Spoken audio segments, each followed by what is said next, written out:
দুইটা স্কুলৰ মাজত বন্ধুত্ব স্থাপিত কৰাৰ কাৰণে ল'ৰা ছোৱালীৰ মাজত এটা বন্ধুত্ব আনাৰ কাৰণে বছৰত এদিন এই প্ৰগ্ৰাম কৰিব দিছে যে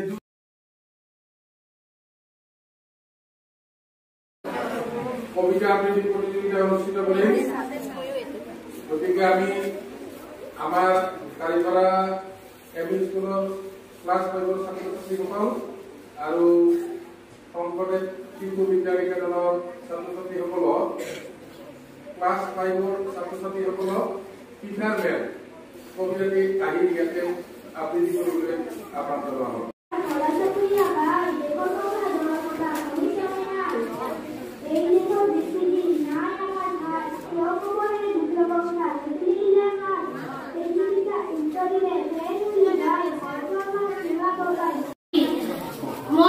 আজি এটি কবিতা আবৃত্তি কৰিবলৈ ওলাইছো। কবিতাটিৰ নাম হ'ল বেবেৰী বাঁহ।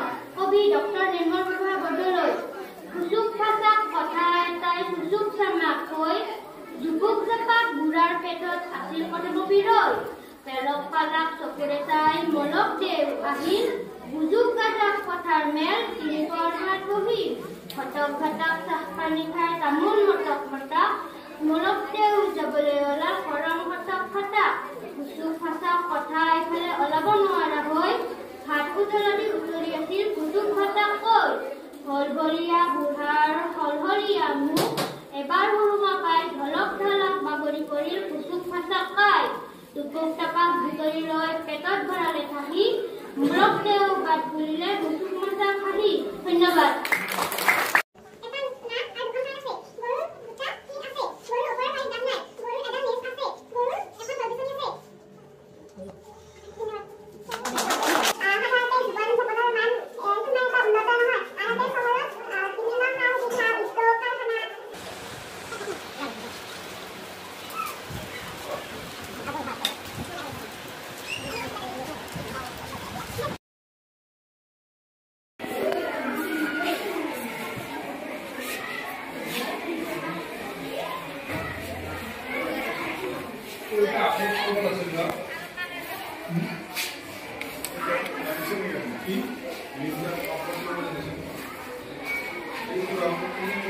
Ini